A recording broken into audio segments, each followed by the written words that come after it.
On va faire un fichier PHP qui va nous permettre donc de générer un PDF. Tiens, on va l'appeler genPDF.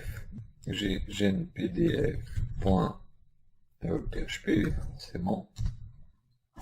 Et donc ce genPDF.php, c'est le fichier qui va nous permettre directement de mettre en place la génération de notre PDF à l'intérieur donc de notre PHP. Donc pour commencer, on va regarder un petit peu comment ça marche. Donc je vais mettre ma balise PHP, je vais zoomer un petit peu. Et donc à l'intérieur, la première chose qu'on va devoir faire, c'est un require once, dans lequel on va aller chercher donc au niveau de includes, on va aller chercher DOM PDF, puis autoload. Je n'oublie pas mon point virgule. Et donc à cet endroit-là, il va falloir qu'on commence à faire notre PDF. Alors on va voir déjà la base, c'est-à-dire que la première chose que je fais, c'est que je dis je veux utiliser DOM PDF. Et très souvent, on va utiliser une variable qui va s'appeler DOM PDF, et on va lui dire je veux un nouveau DOM PDF. Et donc, en mettant new DOM PDF, il m'a automatiquement ajouté, en plus, moi, hein, parce que j'ai PHP IntelliFans, mais il faut penser à le mettre, un use pour aller dire j'utilise DOM PDF. Une fois que vous avez fait donc ce new DOM PDF, vous allez pouvoir lui dire que vous voulez dans votre PDF mettre du HTML. Donc vous allez pouvoir faire un DOM PDF flèche load HTML. Et vous allez pouvoir à l'intérieur ici mettre brouette par exemple, c'est juste du texte. Et ensuite, vous allez lui dire, c'est bon, je veux rendre ce PDF, je veux le générer. Et donc on fait un $DOM PDF, flèche, render. Et là, il va le générer. Simplement de rendre le PDF, mais il a été rendu en mémoire.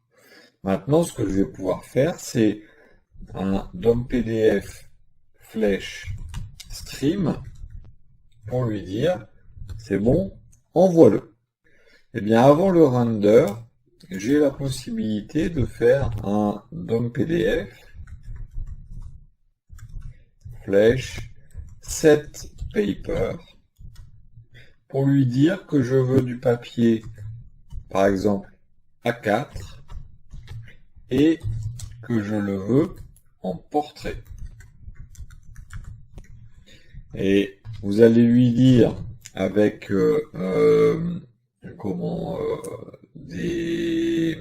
des options. Vous allez lui dire je veux mettre la police de caractère en par exemple courrier. Alors c'est pas là que je dois le mettre, je vais mettre les options en fait avant. Donc c'est-à-dire que je l'ai défini ici. Donc je fais un $option égale new option. Et donc en mettant option, il m'a ajouté un use DOM PDF option. Et ensuite, je lui fais un option flèche set pour lui dire que je veux créer une option. Et cette option s'appelle default font. Et je peux lui dire par exemple que je veux du courrier. Comme ceci. C'est le nom d'une police. Une fois que vous avez fait ça, il faut penser à mettre ici les options au moment où vous faites le New DOM PDF. Ça va lui passer les options directement.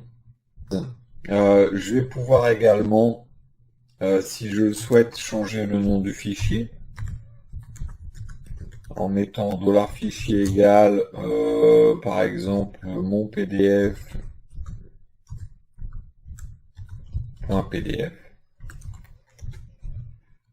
Et dans le stream, je peux lui passer $fichier, qui est le nom du fichier que je veux générer. Alors s'il n'y avait que ça, ce serait pas intéressant parce que on ne peut pas spécialement faire de mise en forme.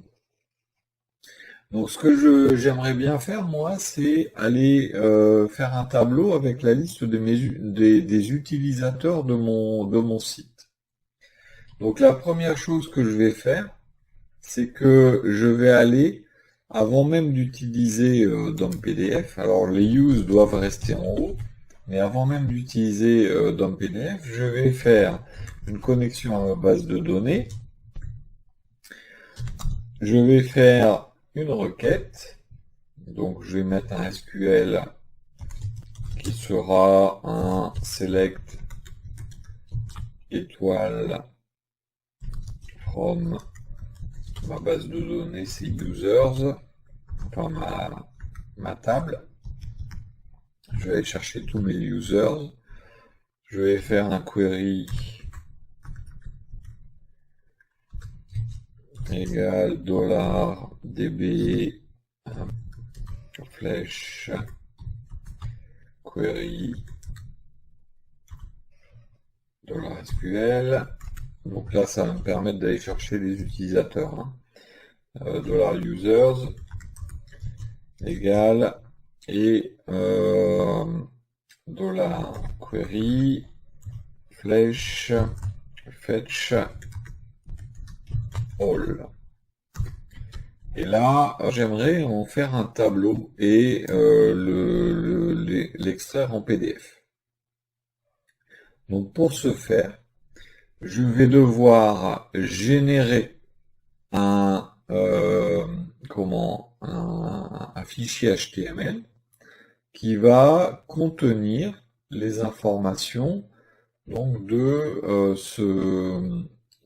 ces utilisateurs. Donc je vais faire un fichier à part. Je vais le créer, hop, nouveau fichier. Ce sera par exemple PDF content.php.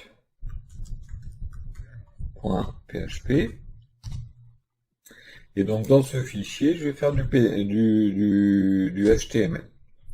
Donc j'ai mis la base de mon HTML, là ce sera PDF, peu importe. On va dire que c'est du français. Et à l'intérieur donc de ce fichier, je vais faire un tableau. Donc je vais pas m'embêter, je vais mettre un H1, ça va être liste des utilisateurs. Et je vais faire un table avec un thead, avec des th, un th qui aura id, et on a nom, et on a email. C'est juste histoire de montrer comment on fait. Ensuite tbody, et à l'intérieur ici, je vais récupérer en fait mes users. Donc ici, je vais faire en PHP un for each $users as $user. J'utilise l'écriture alternative pour mettre un and for each. C'est plus lisible quand on a des gros fichiers. Et à l'intérieur, je vais faire un TR, parce que pour chaque utilisateur, j'aurai une ligne. Je vais faire un TD, donc 3 TD. Et donc le premier, tiens, je vais le faire 3 fois en même temps. Voilà. Je vais faire un echo. Donc j'utilise le compte courant de $user crochet ID. Le deuxième, ce sera username. Et le troisième, ce sera email. Ce sont les noms de mes colonnes. Donc si j'ouvre ce fichier là dans l'instant, j'aurai une erreur, hein, puisque je n'ai pas de variable users.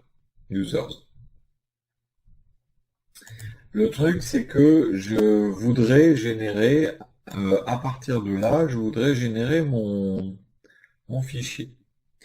Donc ce qu'on fait, c'est que on va générer le HTML et on va le mettre dans une variable.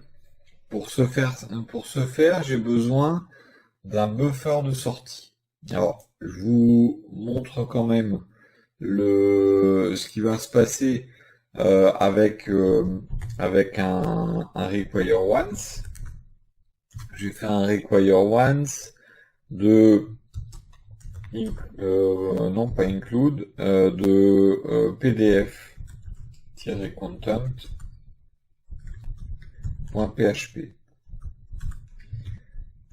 Ce require me sort tout de suite l'information. Mais si je veux stocker cette information à l'intérieur d'une variable, eh bien, je vais utiliser le buffer de sortie, ce qu'on appelle output buffer.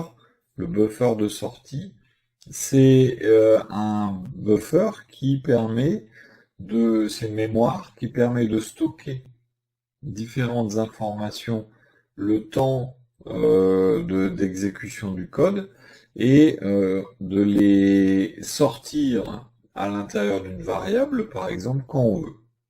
Donc on va démarrer le buffer, on fait un OB start, ça démarre le buffer, et en fait pour arrêter le buffer, on fait un OB get clean. OB end clean, pardon. OB end clean. Donc ça veut dire que j'efface en fait tout le HTML que j'aurais éventuellement généré. Et en fait, au milieu de cette zone, ce que je vais faire, c'est que je vais faire un $HTML égal, et je vais faire un OB get contents qui va me permettre d'avoir directement le contenu dans ma variable HTML. Pour mettre ça dans un PDF, eh bien j'ai maintenant mon HTML. Eh bien je vais remplacer mon brouette qui est ici par $HTML. Ce qu'on va faire maintenant, c'est qu'on va dire par exemple, on va faire du CSS. Et là, on peut charger un fichier externe, mais dans les PDF, charger des fichiers externes, il faut qu'ils soient disponibles par Internet. Là, je vais mettre une balise style et je vais lui dire, par exemple, que ma table, elle fait une largeur de 100%. Alors, bien sûr, j'ai la possibilité, si je veux, de mettre H1, font family, par exemple, font family, et de dire que je veux par exemple du Helvetica. Tiens, Arial Helvetica sans sérif. Mon titre ici en color blue. Pour faire votre PDF, après il faut fouiller un petit peu toutes les options. Vous pouvez faire des sauts de page, numéroter les pages, vous pouvez faire pas mal de choses. La doc de DOM PDF est très très détaillée Donc vous pouvez de cette façon mettre en place exactement ce que vous voulez.